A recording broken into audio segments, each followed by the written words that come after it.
Now we giving yakanaka inoti basa raMwari rifambe zvakanaka, but as a father responsibility yako kumhuri yako. Alright, hauna kuvaka imba, uri a good partner kuchechi, washaika mhuri haigari muchechi. First things first, chechi yekutanga ifamily yako. Chechi yekutanga ifamily yako, vana vako vadya here, vaona zvoku, kwete kuti unoita mbiri yekunzi unopa kuchechi, family ichitambudzika. Iera kana pakatova nemufundisi ari greed and damaristerek anenge akukuvadza. Iera mhuri yako ndo chinhu chekutanga. Usati wabuda panze kutangira muJerusarema. Hausiye kuJerusarema kuchichemwa uda unofadza kuchechi. Chechi inogona kuvhara, mhuri haivhari. Ndo mhuri yako iwe. Chechi kune chechi dzakatangwa dzikavhara. Big part naye kana yavhara vanoita sei? Vanosiya, but chiri permanent mulife mako ifamily. Anything can happen kuchechi.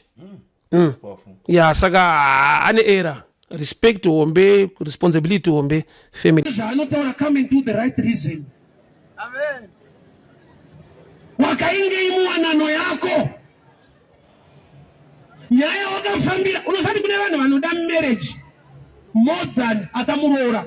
Why? Because anga ane pressure yekunzi roorwa. Saka paakaroorwa chaanokoshesa kuroorwa kwete akamurora. Amwasatu wantu vashona yakadaro mira nitsokurore futi. Unogona kuita mistake yekurora munhu anoda marriage kwete anoda iwewe. Nokuti vakadzi zviri natural kuti marriage vanoida. Wekuzoda yairi subject but panoti marriage mainingi panodiwa. Kuzoda ningi part 2, paper 2. So chari kuchema nacho tiri paper 2. Katsangwa hard working anozodi but half kaida kurorwa. Kwete chakamurora kurorwa ndokwaida. Wozoni katsika kekuwanzirana panza. Kuti eji ausatororwa. Saka svika palevel yekungodawo kurorwa. Yekuzoda chakamurora yato part 2. Saka chona mudanani but hapi bamba. Kana kopopota vanokateka kutsika paura unozondofira pano ari kuda marriage kwete iwewe. Vanosekana panza apa. Munhu ngwarira kuda munhu anoda marriage asingade chiri kumurora. Was kune pressure kunzo yekupinda mu marriage. Kwete mu relationship, mu marriage. Apa ndakudza zviomba. Sarorwa munhu kakatipi chete. Unobvunza munhu kuti unoda marriage kana kuti inini? Zvinhu tu zvakasiyana. Saka munhu akaita muvhango refu chaanongoda ibasa. Even aine nungu anotoda basa futi. Pastrike pakambani nane nungu anotoita strike. Pane changaende kana akaenda uri kuitei. Neasina musoro akatambira anotoita strike futi. Haasi kustrikira musoro, ari kustrikira pay. Sakushaya musoro itori part 2. But pay acharungoida zvakadaro asina musoro kudaro. Saka zvinoita kuti mukadzi ade marriage chete kungonzi ndakarorwa zvinotodiwa. Kuda akakuroora yachoice yake, but ichoice yesociety pressure kunzizerera usati warorwa. Anosekana panza. Saka zvinoita kuti sei marriage yako ine problem. Chine problem haisi marriage, chine problem relationship. Marriage itoripo. Zviomba. Pane imba ndikurapa. Hallelujah. Kana kutopaza zvina mashuwa ka. Tsana unobva nechiki panzi. Kasauti masoro wangoda kurorwa chete but hausi serious man. Anambodaro. Hallelujah. Get the right reason. Why are you in marriage? Why are you going to church? Why are you going to school? Say wakawa nevana. Sautona kune munhu andoiswa cheni. Kusungirwa maintenance. Kusungirwa kuchengeta vako kwete vepa next, kwete ve government vako. Hazvaifanira kusungisa munhu man. Inzwa kuda vana wakabereka. Panotanga kuti iswa cheni kuti uda ufana wako. Saka kune vanhu vanongoda vana zvekuzochengeta tori part 2. Anongoda vana chete. Ndikangowana 4 vangu vekudii. Munhu anoda kuitira vana hatarise kunhamba, anotarisa kuti can I afford? Mwati ine 8 andwadi. Andiri panapa ndidoka na 8.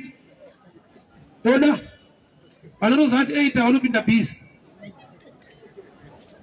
Vanofana kuberekerwa nhamo, vanofana kuberekerwa upenyu hwakanaka. Zvandinoafoda nekuvavarira kuti zviitewo zvakanaka. iri kuti knowing who you are as a man.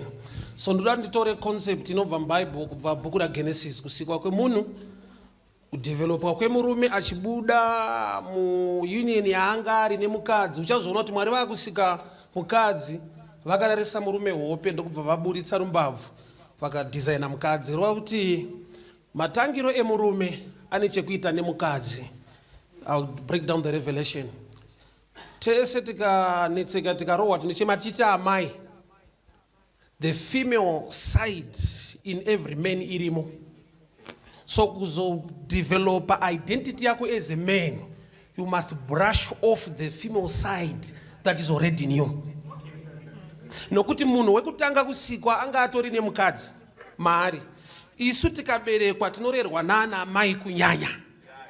So musati mamunzi vanonzana mamiss boy kutona na miss man. Mumarriage harimo but unonzwa kuti zvakanetsa momzi wangu. So inyaya yekuti auna kugona kuita brush off the female effect in you because it was inborn. So murume ari kusikwa pano, Mwari pavanozoda kumuropafadza nekuita zvese, vanomudevelopa neshoko rawo. Rega nditaure zviri general, tereke kuita zvemarevelation stereke. Aizvi vanokuwara mudhara. Chinonzi men kana kuti murume chinodevelopa kubva kuchinhu chinonzi boy, mukomana. Danger ndeyekuti unopinda mustage ya men une mentality ya boy. Nokuti Bible rinoti murume achasiya baba naamai oenda kumudzimai wake. Roti chinonzi murume according to the Bible, munhu aakugona kumeka decision yekuti pano apachaita, nokuti ndaakuda kunoitawo zvinoitwa pano ndiri pangu. Kurati wadevelopa boldness yekuva responsible. So you become a man by information. Unova murume nekuda kweinformation yaiswa mauri, kuti waakunzwisisa kuti ndakura zvekuti ndinogona kuita umwe musha paside. Kureva kuti kana Bible richiti murume achasiya baba naamai, zvakureva kuti hazvigone kuti uve murume fully uri under a cover yevanhu ivavo. Uri kumba kwenyu kuna amai nababa, unodevelopa kuva munhu angokurawo, but kuva murume kusuduruka, unotora maresponsibilities ako semunhu akura. So kudevelopa stage yekubva pana boy uchienda kuna men pane nyaya, because haisi one day issue. The unfortunate part ndeyekuti dzimwe nguva unogona kunge uriwo watanga pamafriends ako, then you become a man ada kuti responsible, but you are surrounded by boys. The system iyoyo iri easily kukucorrupta. Why? Because vane majudgments asine ine relationship yawakanopinda. Why? Iwe kuprova kuti I'm still part of the team, une zvinhu zvaunoignore kumba uchidzoka kuzobehave as a boy. Une ma-function aunoatenda to please the team yako. Why? Because traditionally culture katinako ndeko kuti ukanyanyodana nemukadzi wako vanosuspecta kuti wakadyiswa. Culture yedu haina love, ine masuspect.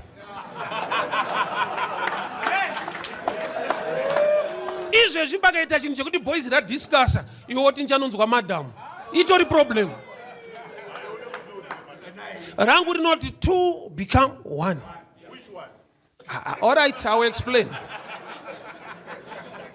So identity yako as a man, semurume, inotangira pakubvisa the female effect. Ka female effect ndikuti kangonzi mgombi chana yo kungochema. No, tinochema yes, but kungoramba uchichema female effect. Vakadzi vanochema in every matter. A man tinenyaya dzinotichemedza, but you must also stand kuti ndachema zvakwana, I need to make a decision yekuita zvinhu zvakanaka panapa.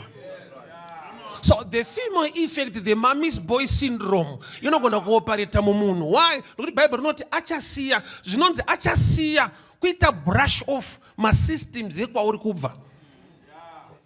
I know someone who vata aisusu hatizoenda kumarriage chingotudzai nyaya sevarume. Mwari pavakavhizitira murume vakaona murume aine problem asikwa naMwari wamasimba ose.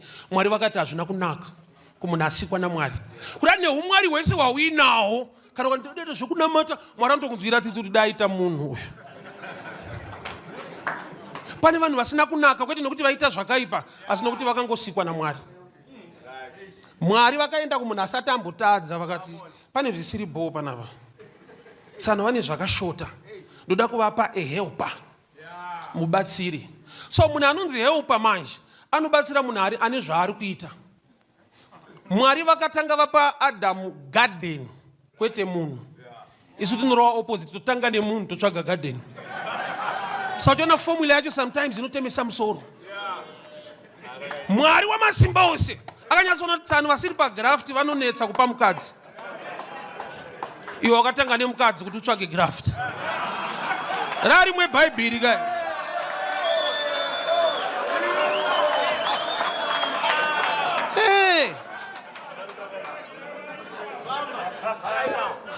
Garden rapiwa is to take care of the garden responsibility. Kuti unopractice responsibility on things usatoenda pamunhu. Nokuti ukatangira pamunhu unomuita things. Hauna mbondinzwa. Ukatangira kuda kudevelopa pamunhu the ability to manage the responsibility usati wadila negarden. Maera waifana kuita garden uchikorekta unaitira pamunhu. Sachiona dzimwe nguva munhu wako haumuonese munhu is one of the things. Nokuti waifanirwa kutangira ku things vanotaura chirungu vanoti practice makes perfect. So Adam, a lonely man akaonekwa naMwari, was also a man on assignment. Iwe chako loneliness assignment hapana. Helper ari kuuya uri kupiwa mubatsiri kuda kuti une zvauri kuita. Pane danger ndapa ndinzwe musha. Mwari vakaunza inonzi suitable helper, kwete just helper, suitable. Suitable helper ndiye akaunzwa. It's unfortunate kuti iwe helper unaye but asi the suitable one. Ndikuedza kuti kudii, I always repeat this, danger iriko dzimwe nguva ndeye kuroora munhu aida kuroorwa kwete anokuda. Bozi vakadzi vane pressure wakura dai waroorwa iwe usangane nemunhu iyeyo. Icho kwadi kuti anoti I love you too but ane target. Saka kana ato mumarriage anodhila netarget yake kuti ndiri pano ndonzi mining. Zvaunotaura kana mukanetsana ausanonzwa mukadzi anoti pano ndinobva ndiri mucoffin akauya kuzofa. Haadi improvement kukada kumucorrect anozwa ndofira pano. Saka makatouya kuzofa. Why bo wakasangana nemunhu aida kuroorwa. Kurati haasiri akataurwa kunzi suitable partner. Uyu haasi suitable. But urikuona kuti Mwari vachida kupa Adamu mukadzi vakatanga vavhizitira Adamu. Kurati Eve ari kubva musystem inonzi Adamu. Kureva kuti you are a system inogona kucreata chinonzi mukadzi. Mwari vakapa munhu power. Bible rinoti Mwari vakaendesa mhuka kumunhu. Adamu zvaataura kumhuka, mhuka ndo zvainova. Kurati Mwari vakatisasta munhu nepower. Identity ya original man is to know how to control power. Power is dangerous. Power is good. Power is dangerous. Saka uchiona training yearmy kutraina kuti dzapfuti kana 1 hour nenguva pedza inodonzwa so inobatwa so. Vanoitira 6 months iyo pfuti chida hour. Vari kuinstilla discipline nokuti chauchashanda nacho chinouraya vanhu, chinouraya wewe ukatsamwa, chinouraya mhuri yako. Kurati tikakupa power tofanira kuinstilla discipline, wisdom.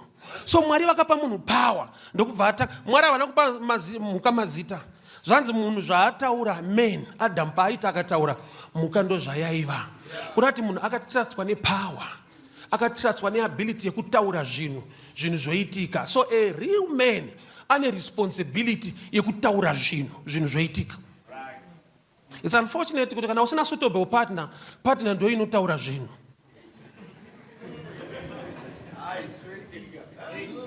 Ende zvauri kutoita izvi iprogram yamadha.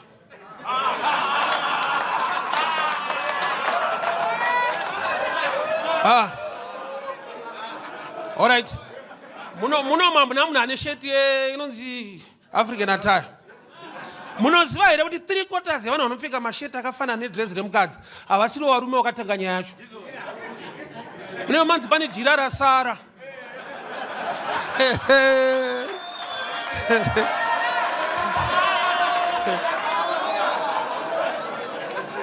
inenge inokwana sheti jira rasara.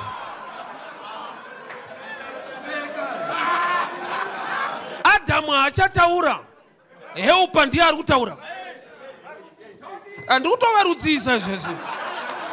Mumwe anoirasa sheti.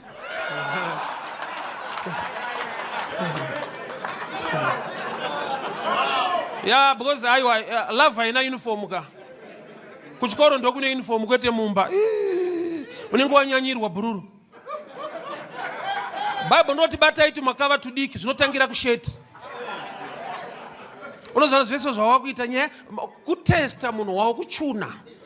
Kuti akabvuma ichi takuenda next stage, akabvuma ichi toenda next stage. Yet authority power yapiwa Adamu iye zvaataura mhuka ndo zvainova. The naming was given to men. So don't Mwari pavakasika mukadzi wakaunza kuna Adamu. Adamu ndiye anotaura pamusoro pemukadzi. Mwari avati ona mukadzi uyu akanaka. Mwari vanongotora mukadzi wogadzika apa. Oti tsano game yenyu yekunema nekutaura. Vati ndiye Eve, mai wemarudzi. Bone of my bone, flesh of my flesh. Hepano pane nyaya. Adamu ndiye ane responsibility yegarden. Ndiye ari in charge. Era manje garden riri kushandwa. But ndokubva asiya mukadzi aenda kunovisitira Pastor Snake vanga washanya mugarden.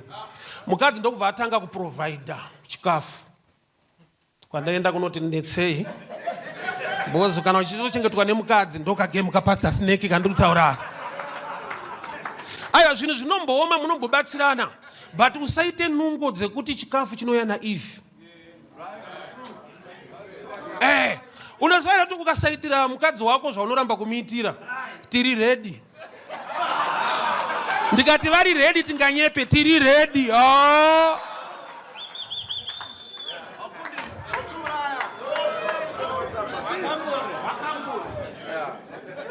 Snake anogona kuofa imwe advice nekutopa munhu muchero. Adamu ari mugarden. Why? Responsible man. Anofanirwa kurunzwa shungu nekurwadziwa. Namata kuna Mwari ndipewo nyasha. Ndiite zvinhu zvekuti ndiprovide family yangu. Ndofunga dari machinda tese tinowirana chinhu one. Man must be responsible for his family. Kana madam vane zvavari kuita, she's just chipping in as a bonus. But iwe inzwa kuti pano ndini Adamu wepano. Garden ndinoshanda, muri yangu yodya. Female syndrome ndeyekutoti mama ndo anosana mai vane rudo nevana. Mwanangu chikafu ichi, mwanangu mai vangu vaita vakatoenda kana kupati yemadzimai. Vaiye netumwe tuzvikafu tosara ikoko kupa vana vavo. So ukapinda nayo marriage iyoyo, madha vanopota vachiuya nezvinhu futi. Vachipa mufesi wavo. Do you know kuti kana une nzara unyatsobvunza kuti zvabva kupi kunoti netsei? Unoidi information iyoyo. Udarisecha kwabva chikafu iwe une nzara. Kambura wakanyarara. But zvine ma-side effects. Ndiwo wakaiswa mugarden, take charge of the garden. So chese chauchawana mugarden, take charge. A responsible man. Murume anoziva kuti wakomana ndofanira kutokwinya kutosimba. Do you know kuti pakatukwa munhu mugarden, vatadzira Mwari vakudzingwa panzi kuti uchadya out of sweat. Kutukwa yes, but I'll give you the other side. That was a blessing. Nokuti ari kunzi kwauchaenda kuchamera minzwa, as out of your sweat uchadya. Which means minzwa zvinhu zvinokanganisa. But you are gifted zvekuti your sweat can still bring something to you. Not your prayer. You eat out of sweat, not out of prayer. Unofira mprayer ukaita zvekutamba nenzara. Bible rakati tsano kuchadyiwa but madyiro acho manje anikadikita mukati. Kurati ziya rako rakatakura blessing yekuti kana kukaita minzwa yakadi you eat. I guarantee baba you eat. Inde tisaka munhu aitukwa chirudzi kutukwa zvokunzi uchadya. Bozi kutukwa chaiko unonzi uchadya. But munhu akatukwa zvokunzi tsano kwama kuenda kuchadyiwa. So blessing iri mumunhu imwe yakavigwa musweat. Tsvaga chekuita. Even kukasumuka zvinokurwisa, sweat yako ine grace nokuti hanzi nyangwe minzwa kuchamera minzwa. inoedza kukanganisa zvauchaita, but uneziya rekuti kana radeuka minzwa inoshaya power haikutadzise kudya. Prayer yako yeshungu ndeyekuti Mwari nditei provider for my family. Zvinhu zvakaoma madhamu rumbodai but inzwa nzara nenyota yekuti panoti baba pacho ndepekutangira paresponsibility. Mfana wangu aidawo kuroora, ndakati kasikei, ndikamuti bamunini musamhanye, mune nyaya mumba. Saka munhu ari panze akasiyana nekurizana nemunhu ari mukati. Ndoti abuda kusipa kwamega, muda kutibatirira chichi bozi panze unoona spakika mukati ndiwo unospaka unotsva. Why? Because the responsibility is 24 hours. Entertainment 10. Vamwe makutorwa 4. Vamwe makutongoita wiki futi musina kurowa. Yeti pawakapinda ukati ndikamubata ndikazodi kaprogram katonyanyoda kaentertainment kane nguva shoma, nguva zhinji sauti yapera, amai kumusha varwara, zvakati wasa ukacalculate responsibility nespark, unoona ndo panoshedzera dai makatiudza kudhara komana chinhu ichi makanonoka chinhu ichi chinorema kusvika level iyoyi. But a challenge defines a man. Challenge inoita kuti pabude type yemurume akasikwa naMwari. Tine nature yebaba vedu. Mwari havana kutanga zvinhu zvakanaka. Bible Genesis 1 inotodescribe kuipa kwezvinhu. The earth was empty. There was darkness. It had no shape, formless. Mwari ndokubva atanga kuita zvinhu. So the nature of God is in man. Kuti Mwari avakuise zvinhu pazvinhu zvakanaka, vanokuisira nyasha kuti zvakanaka zvakaipa izvozvo uzvitene to become something good. Kana panonzwa Bhaibheri rakuti nyika nekuzara kwayo ruoko rwaJehovha yakatanga iri empty kuna Genesis 1. It was empty, void, shapeless. Wozoti mune goridhe munyika, mune madiamonds, mune chi, zvakatangira pa emptiness. Why? Because my challenges ngave part of you akushape akugadzire. Kongoti pakangoita problem so mandiregerera kuno. So vanhu vanogona kunzwira tsitsi but life iri mumaoko mako. Vanhu vanogona kuti tinomira newe zvikadai but as a man usati muna kuti chakaunzwa kuna Adamu naMwari mubatsiri kwete munhu achamuitira. Uri kuda anokuitira kai. Tiri mabhishopu ka. Tiri mabhishopu. Todiko. Time yangu ichiripo.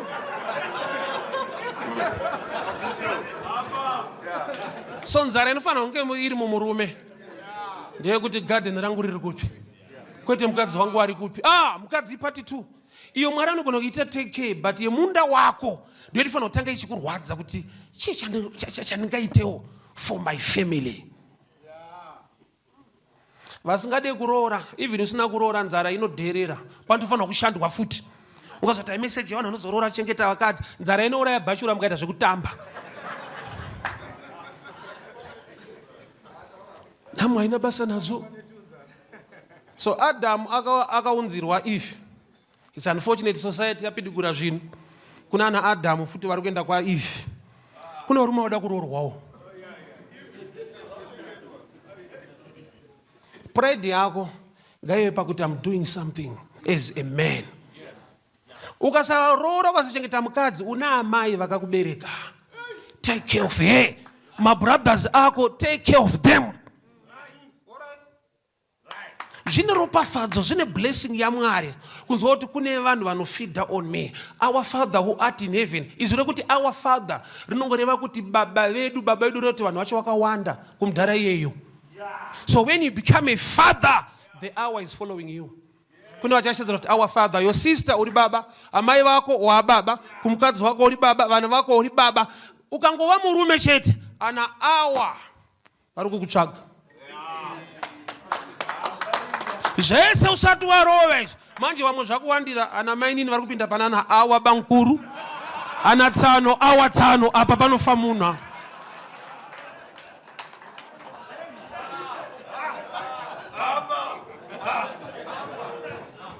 Mwari ngaatiwanire nyasha as men. Tive varume chaivo chaivo. A priest of the house. The female effect unotoirwisa uriwe. Kakuyema yema kakuda kunzirwa tsitsi kakudi. Ndezvevakadzi. Tomboseka nemaboys dzangu so munhu akati nditengero chakati. Ndinodza kuti baba dai wapfeka weave mumusoro. Mfesi. Kudyiwa nemunhu ane ndebvu kunorwadza. Mundebvu imo.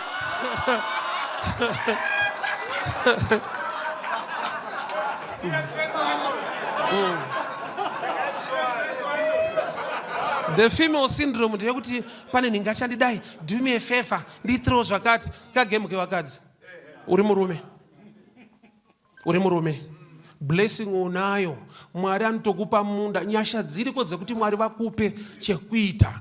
Wapiwa chekuita, upiwa vanhu vanouya kuzokusapota. My helpers, they are helping you pane zvauri kuita.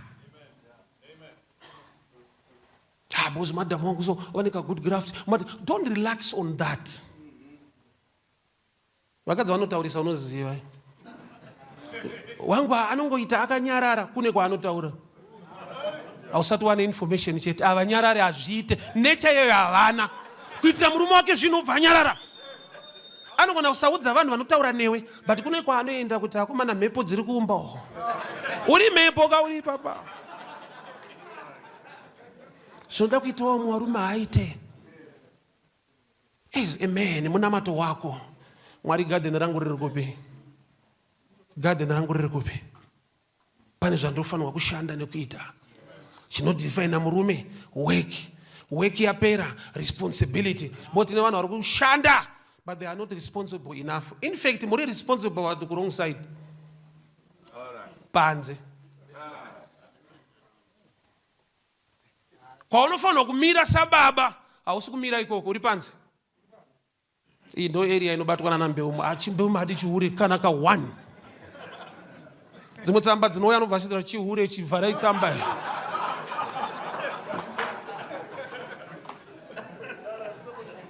Panze apadiwe munhu. To be honest guys, kunzo kwaudiwa. In fact, ukona munhu anokuda une mukadzi, number one thing chaunofanirwa kutya, respect chinonzi family. Ndosaka akuda. Ane problem. Kwete ane love, ane problem. Anokuda sei une mukadzi. Anza ndakazozwa nomunhu wangu. Hanzi hure rangu ronzwisisa. Anonzwisisa sei ari hure. Wamona hure ronzwisisa. Hanzi hana kana pressure nezvakawanda pari chimunhu changu. Kusanziswa katangira pakuti akada iwe une family. Varume chinhu chinochifaita but takasikwa tine mukadzi matiri, vakadzi tovada hapana kunyeperana. The female if unotonzwa kuti ndingafare zvangu but pasina mukadzi. Ndaona pa Facebook ndofuka ndipedze na. Pa Facebook mumwe mchinda akaprofitwa mchechi. So if you want to make money, stay away from women. Ndobva bvunza kuti for how long? But right. Ndo varume kava. Murume munhu uyu. Aiona zvigona kuita mari sina mukadzi.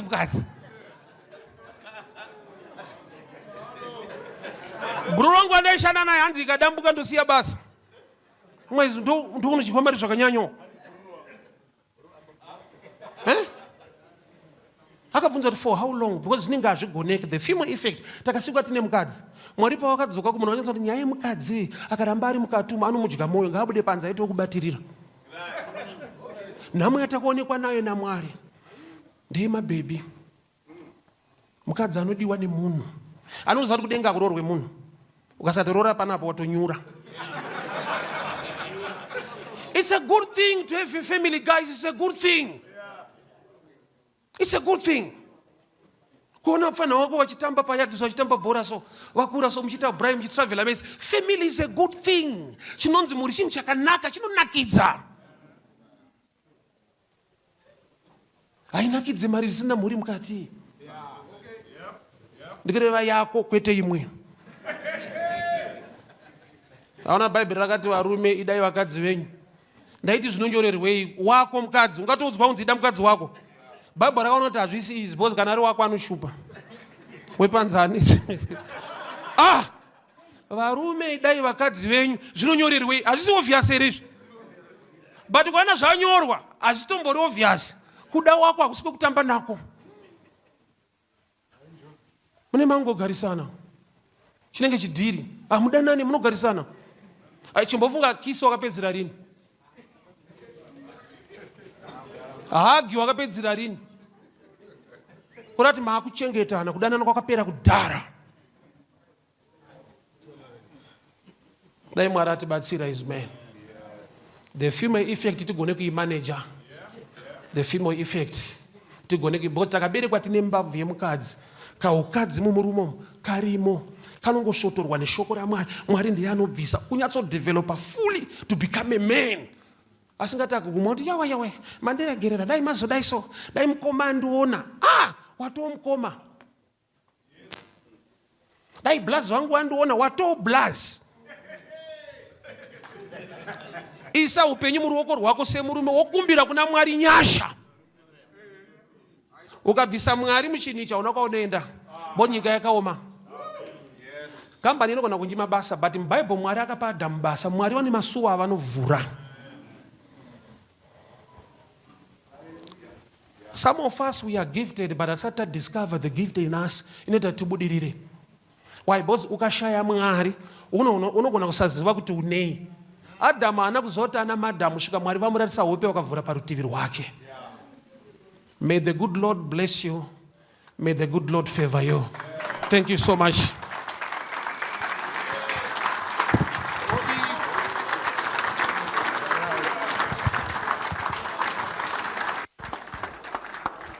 Thank you very much, Sinotenda.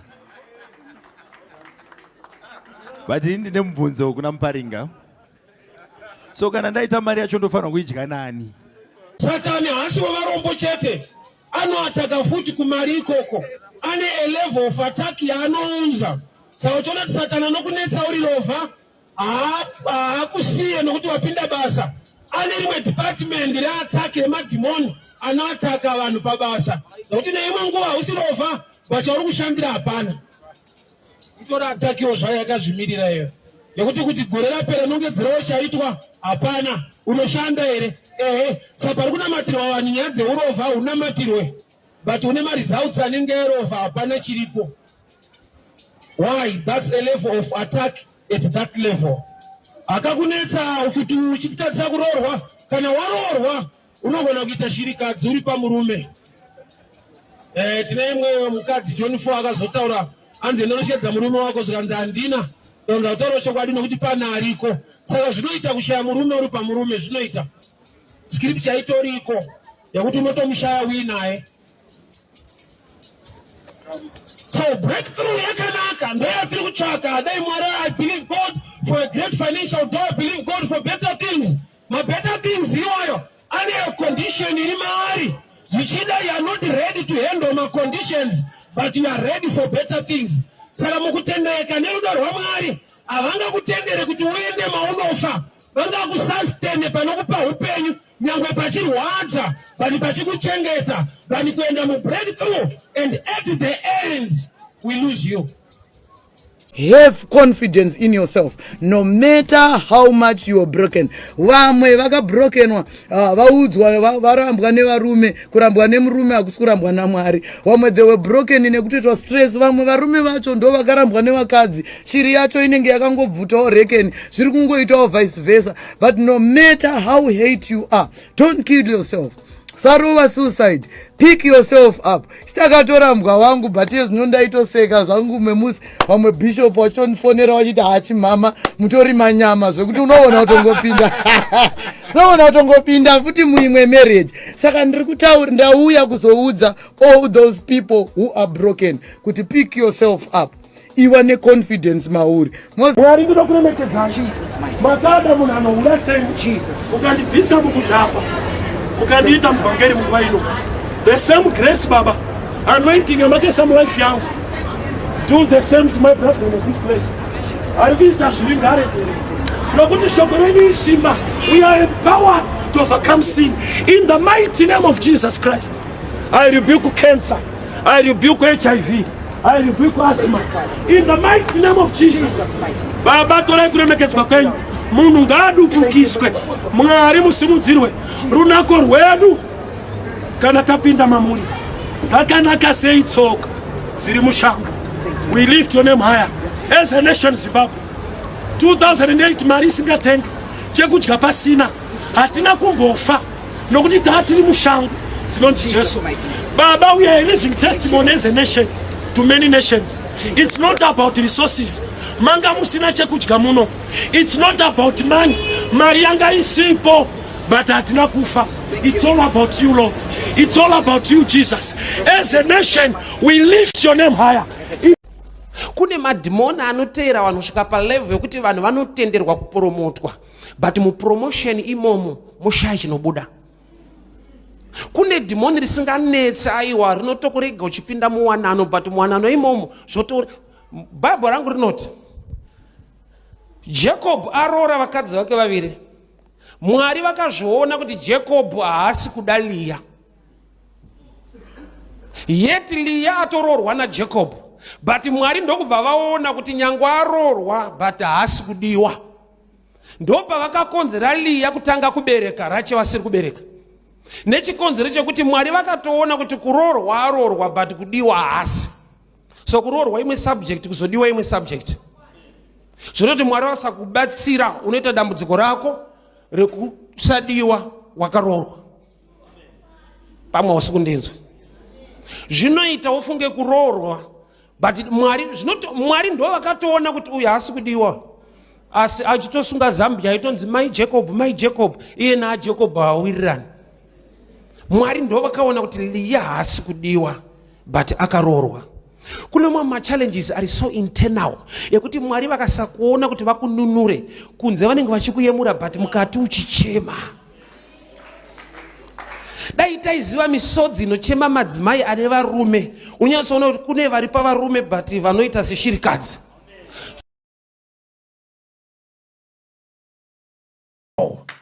Chechi ufunge ukafunga kuti kudenga kuchechi kunopinda vanhu vane mafavorites. Wava akapiwa chimuti akanzimbo rova, even akakosora iri pofu baba pofu. Unyatsoona iwo kana ukashingirira pakafa James, Peter akapabuda. Ende vari tu havana zvavakaita. Peter akanamatirwa. The church prayed for Peter. Why was the church silent on James? Handizi. Bando pakandiudza kuti zviriko. Kune kunzi vakaita dambudziko tinotana unsatonnamata nawo. Mumunungu uchavaudza kuti muri kuziva here nyaya yangu akomana. Kana muri kuziva here nyaya yangu. Why zviriko? Why because kuchechi hakusi kudenga.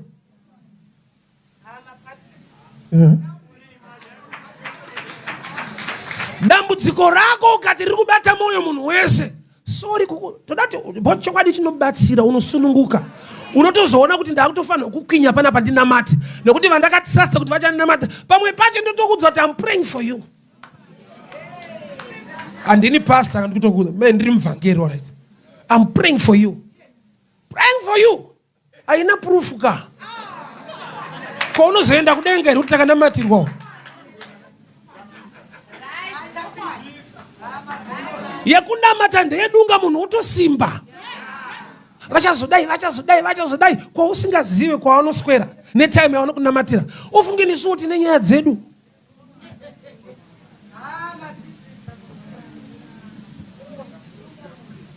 Mwa vari kufumura madhiri echifundisi. Ndo kana ukaenda kuchechi kunonzi kuna profeta anoprofita zitereki atanga aparidza. Anoparidzire iye achiona. Adingo kunonga icho kuenda kupa. Anokuudza kuti the prophetic word ramwari rinoshanda nemaprinciples eshoko ramwari.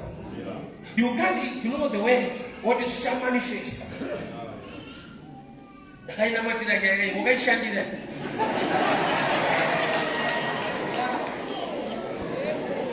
Asoma vakazitaura zvese but inofanira kusvika malevels iwayo. Wozwa mwamwe nyaya ndakainamatira ichokwadi wakanamata but the word that is well. Raila matirana ya yoi tijidana zua nezua kuna mwari kana nguwa ya pama shicha manifesta shicha manifesta Raila matirana ya yoi tijidana zua kana nguva yapana zvichamanifesta, zvichamanifesta. Kana ukaenda kuchechi kunonzi kuna profeta anoprofita zitereki atanga aparidza anoparidzire iye achiona adiko kunongaita kuenda kuba arikukuudza kuti the prophetic word ramwari rinoshanda nemaprinciples eshoko ramwari. You can't ignore the word what it shall manifest. Ndakaina matira nyaya mukaishandira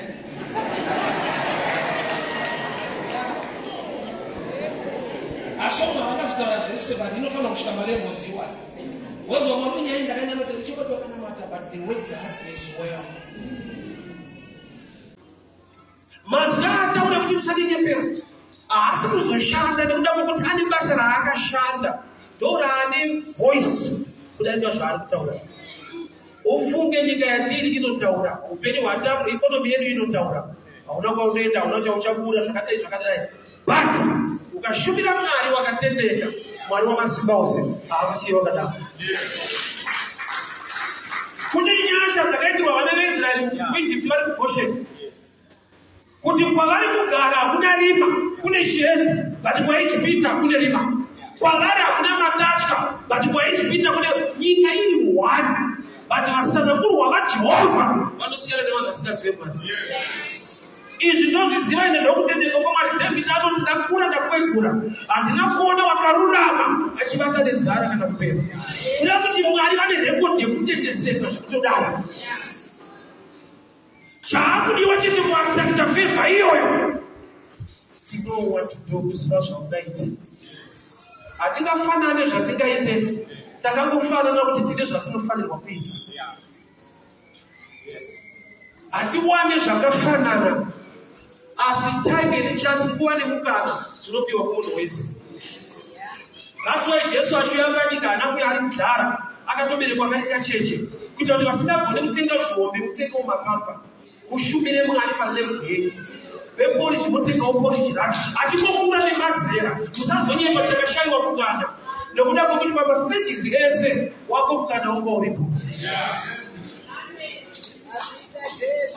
Bible ikasvika pakutaura kuti anotogamuchira nyangwe mushumiri nemvura nekapu yemvura unoropafadzwa. Mvura kwete mvura, vhesi yemvura irimo, saka pakaita maropafadzo kuti anogamuchira nemvura yekunwa unoona ropafadzo. Kureva kuti kune mastages ari easy autotoafondawo kusangana nenyasha dzaMwari.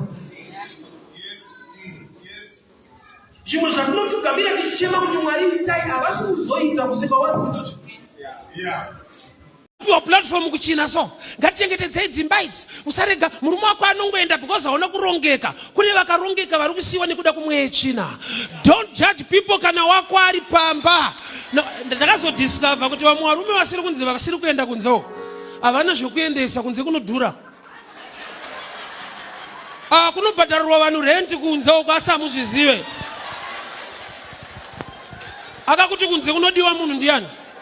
Hakudiwe munhu, kunodiwa zvikwanisiro zvine munhu. Asi kana ngatinamatirei dzimba idzi, vamwe mainhingi murume wakaenda, isu ngati wedu aripo, my husband munhu anozvibata, akatobatwawo nesituation. Kunze uko kunodhura. Handizive varume vandiri kutsika manje ava. Emazuva ano vanoti boy here varume, boy here vakomana. Understand kana kuti ukasava nekujekerwa nepfungwa yaMwari nenguva yaMwari mukuitika kwezvinhu zveupenyu hwako pane zvaakakurongera muupenyu, unozvifananidza naningi naningi. At the end kana vanhu vava vachibva vasimuka iwe usati, unenge wakuti kunamata kwacho uku zvinenge zvaramba. Izwi rekuti zvaramba kana kuti hazvisi kuita, izwi roro mumind yemunhu wese ririmo.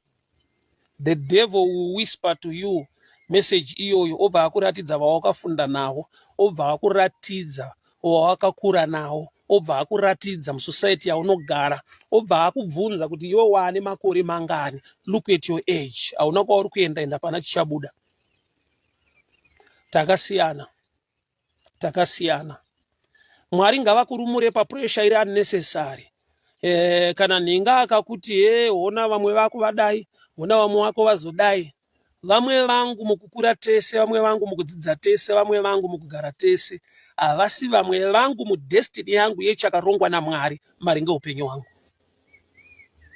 Handina mutwin padestiny, handina mutwin paurongwa hwaMwari concerning my life wandingati iyo ndiye role model wekuti ndikaona ndinofanirwa kudai apa ndodai ndodai. We learn from others, but we are different.